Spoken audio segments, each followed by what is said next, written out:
युग रोते हुए कहता है, तुम ठीक हो ना यामिनी? और तुम इस बॉटल के अंदर कैद। युग अपनी बात पूरी कर पाता उससे पहले ही यामिनी रोते हुए बोल पड़ती है, आप चले जाइए युग बाबू यहाँ से। आप क्यों आए हैं यहाँ? मैंने आपके साथ इतना कुछ किया, आपको धोखा दिया, आपके दिल को ठेस पहुंचाई, आप फिर भी यहाँ पर आ गए। क्यों युग बाबू, क्यों? युग यामिनी की आंखों में देखते हुए कहता है, तुम्हारे लिए यामिनी, मैं यहाँ पर तुम्हारे लिए आया हूँ। तुमने ये कैसे सोच लिया कि मैं तुम्हारा साथ इतनी आसानी से छोड़ दूंगा? मैं तुम्हारा साथ मरते दम तक नहीं छोड़ने वाला, चाहे कुछ भी हो जाए। मैं तुमसे बहुत प्यार करता हूँ यामिनी, मेरी रूह तुम में बसी है। मैं तुम्हारे बिना नहीं जी सकता यामिनी, नहीं जी सकता। युग की बातें सुनकर यामिनी की आंखें पूरी तरह अश्कों से भर गई थी। उसे अपनी बातों पर पछतावा होने लग जाता है, जो भी उसने युग से कहा था। युग और यामिनी दोनों की ही आंखें अश्कों से भरी हुई। सच्चे प्रेम में जो विरह प्रेमी और प्रेमिकाओं को भोगना पड़ता है, वही विरह इस वक्त युग और यामिनी भोग रहे थे। दोनों एक दूसरे के आमने सामने थे।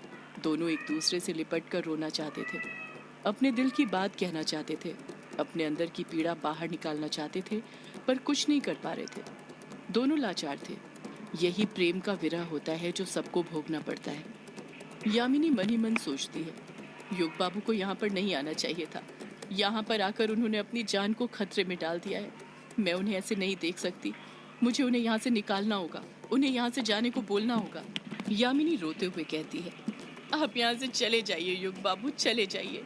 यहाँ पर आपकी जान को खतरा है, आप यहाँ से चले जाइए। युग ना में अपना सिर हिलाते हुए कहता है, नहीं यामिनी, मैं तुम्हें यहाँ पर अकेले छोड़कर नहीं जाने वाला। मैं तुम्हें अपने साथ लेकर जाऊंगा। यामिनी रोते हुए ही कहती है, नहीं युग बाबू, ऐसा नहीं हो सकता। ये काला साया मुझे यहाँ से नहीं जाने देने वाला। आपको मेरे बिना ही यहाँ से जाना होगा। आप यहाँ से चले जाइए। मेरी जान की फिक्र मत कीजिए, अपनी जान बचाइए। चले जाइए युग बाबू, आपको मेरी। युग पलटकर कुछ कहने ही वाला था कि तभी वो देखता है कि यामिनी की बोतल के चारों तरफ अचानक धुआं होने लग जाता है। धुआं इतना ज्यादा हो जाता है कि बोतल भी दिखाई नहीं दे रही थी। कुछ पल बाद ही जब धुआं छटता है तो युग देखता है कि बोतल के अंदर यामिनी तो दिखाई दे रही थी, पर उसकी आवाज सुनाई नहीं दे रही थी। यामिनी चीख तो रही थी, पर उसकी आवाज बोतल के अंदर ही दबकर रह गई थी। और ये सब किसी और ने नहीं बल्कि उस काले साए ने अपने काले जादू से किया था, जो इस वक्त युग के सामने खड़ा हुआ था। युग को देखकर वो हंसे जा रहा था। यामिनी बॉटल के अंदर से चीखते हुए लगातार अपने दोनों हाथ बॉटल के कांच पर मारे जा रही थी। यामिनी बॉटल तोड़ने की कोशिश कर रही थी, पर नहीं तोड़ पा रही थी। युग यामिनी को बॉटल के अंदर तड़पते हुए देख उस काले साए से कहता है, ये तुमने क्या किया? मुझे मेरी यामिनी की आवाज सुनाई क्यों नहीं दे रही? तूने मेरी यामिनी को इस तरह बॉटल में कैद करके क्यों रखा है? बाहर निकालो उसे। मैं कहता हूँ, मेरी यामिनी को बाहर निकालो। क्या किया है तुमने मेरी यामिनी के साथ? बोलो। वो काला साया युग के पास जाकर उसकी आंखों में देखते हुए उसे डराते हुए कहता है, अभी मैंने कुछ किया ही कहाँ है, पर युग, करना चाहूं तो बहुत कुछ कर सकता हूँ। देखना चाहता है मैं क्या कर सकता हूँ तेरी यामिनी के साथ? हाँ। युग समझ जाता है कि वो काला साया यामिनी को नुकसान पहुंचाने की बात कर रहा था। युग ना में अपना सिर हिलाते हुए कहता है, नहीं नहीं, तुम्हें कुछ करने की जरूरत नहीं है। तुम जो बोलोगे मैं सब करने के लिए तैयार हूँ, बस मेरी यामिनी को छोड़ दो। वो काला साया धीरे धीरे कहता है, छोड़ दूंगा युग, छोड़ दूंगा मैं तेरी यामिनी को। वैसे भी ये मेरे किसी काम की नहीं है, काम का तो तू है युग। युग अपने आंसू पोंछते हुए उस काले साए से कहता है, बोलो बोलो, मैं तुम्हारे क्या काम आ सकता हूँ? क्या करना है मुझे? वो काला साया खुश होते हुए कहता है, ये हुई ना बात युग, लगता है तेरी अकल ठिकाने आ गई। काश पहले ही आ जाती तो मुझे इतना सब कुछ करना ही नहीं पड़ता। पर क्या करूं, तूने मेरी आंखों के सामने मेरे बच्चे, मेरे बॉटफ्लाई को जो मारा था, उन्हें तड़पाया जो था, तो फिर मैं तुझे बिना तड़पाए ऐसे कैसे छोड़ सकता था? तड़प के बदले तड़प और आंसू के बदले मौत। युग खामोश रहता है, पलट कर कुछ नहीं कहता है। युग जरा भी अंदाजा नहीं लगा पा रहा था कि वो काला साया उससे क्या कराना चाहता था। ऐसा कौन सा काम था जो वो काला साया नहीं कर सकता था, इतने पावरफुल होने के बावजूद? युग कुछ अंदाजा लगा पाता उससे पहले ही वो काला साया मुद्दे पर आते हुए कहता है, सुना है खोई हुई चीजें ढूंढने में बड़ा माहिर है तू, हर चीज ढूंढ लेता है। इस यामिनी का शरीर भी तूने ही ढूंढा था ना? जैसे ही युग उस काले साए के मुंह से यामिनी के शरीर का जिक्र सुनता है, उसके होश उड़ जाते हैं। युग मन ही मन उस काले साए को देखते हुए सोचने लग जाता है, इसे यामिनी के शरीर के बारे में कैसे पता चला? वो काला साया हंसते हुए कहता है, अब तू यही सोच रहा है ना कि मुझे ये बात कैसे पता चली? तू शायद भूल रहा है, मैंने तुझसे कहा था मुझे सबके बारे में सब कुछ पता है, हर एक किरदार के बारे में। कहानी बहुत पहले लिखी जा चुकी है और अंत भी। युग के कुछ समझ नहीं आ रहा था कि वो काला साया उससे क्या कहना चाहता था, पर वो इतना जरूर समझ गया था कि उस काले साए के पास कई सारी शक्तियां थी, जिस कारण वो युग के मन की बात भी सुन पा रहा था।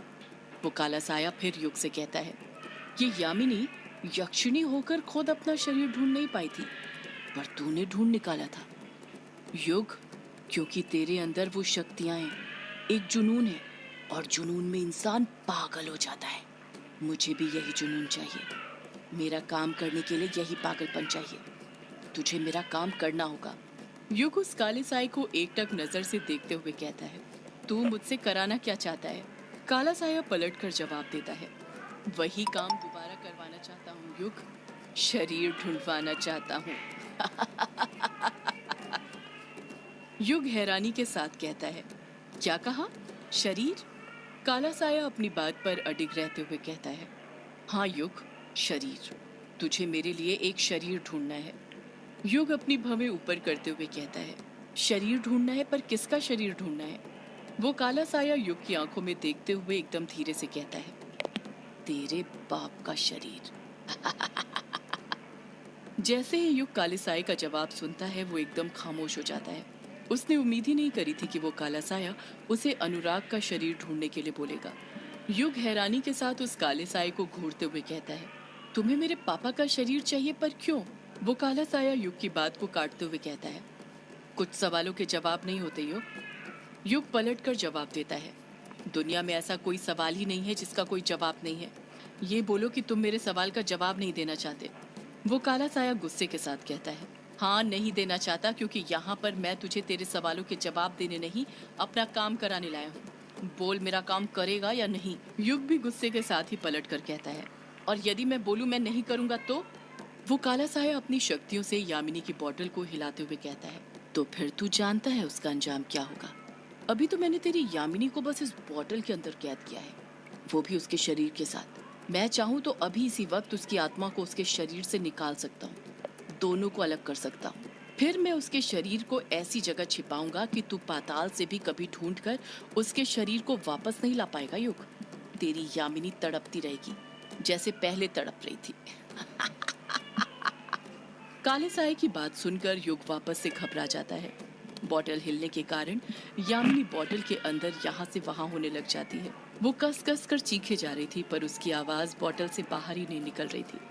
यामिनी बार बार नाम में अपने हाथ और सिर हिला रही थी, जिससे साफ समझ आ रहा था कि वो युग को इशारा कर रही थी कि वो काले साए की बात ना माने। वो काला साया जो भी उसे करने के लिए बोल रहा था वो ना करे। युग यामिनी का इशारा समझते हुए और उसके आंखों से झरते हुए आंसुओं को देखते हुए कहता है, नहीं, मैं तेरा काम नहीं करूंगा। युग का जवाब सुनकर वो काला साया दंग रह जाता है। उसे युग से ऐसे जवाब की जरा सी भी उम्मीद नहीं थी। उसने कभी नहीं सोचा था कि इतना सब करने के बाद युग उसका काम करने के लिए उसे मना करेगा। काला साया हैरानी के साथ कहता है, क्या कहा तूने? मैंने सुना नहीं। युग और गुस्से के साथ उस काले साए से आंख मिलाते हुए कहता है, मैंने कहा मैं तेरा काम नहीं करूंगा, समझा तू? वो काला साया फिर कुछ कहता उससे पहले ही युग अपनी बात को आगे जारी रखते हुए चीखते हुए कहता है, तू मारना चाहता है ना? मार दे हम दोनों को, यहीं पर खत्म कर दे हम दोनों की कहानी। मार दे मेरी यामिनी को भी और मुझे भी। हम दोनों साथ में जी तो नहीं सकते, पर कम से कम मर तो सकते हैं ना? युग की बातें सुनकर यामिनी की आंखों से भी आंसू निकलने लग गए थे। वो एकदम शांत हो गई थी। उसने बोतल के कांच को पीटना बंद कर दिया था। ऐसा लग रहा था जैसे यामिनी को बोतल के बाहर की आवाजें तो सुनाई दे रही थी, पर बस युग को यामिनी की आवाज सुनाई नहीं दे पा रही थी। अचानक से कमरे के अंदर खामोशी छा गई थी। एक गहरे सन्नाटे ने ग्रेवयार्ड कोठी के हर कमरे को घेर लिया था। युग जानता था अगर उसने उस काले साए का काम कर भी दिया तो वो काला साया कभी अपनी बात पर कायम नहीं रहने वाला था। सबका अंत होने वाला था, इसलिए युग ने ऐसी बात कही थी। अगर अंत ही निश्चित है तो अभी ही क्यों ना हो जाए। कमरे के अंदर गहरी खामोशी छाई हुई थी। तभी वो काला साया हंसने लग जाता है। कमरे के अंदर उसकी हंसी गूंजने लग गई थी। उस काले साए की हंसी में एक अलग ही पैटर्न था। जब भी वो हंसता था तो 3 बार हा हा हा हा हा हा हा हा हा कहता था।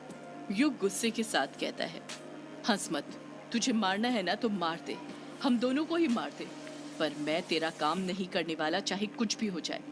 हम साथ में मर सकते हैं पर इस दुनिया को तबाह होते हुए नहीं देख सकते।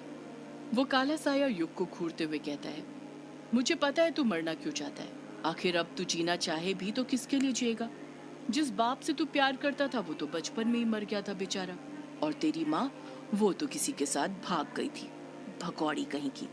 और जो दोस्त थे तेरे, अब वो तेरे ही दुश्मन बन गए हैं, तेरी किसी बात पर यकीन ही नहीं करते।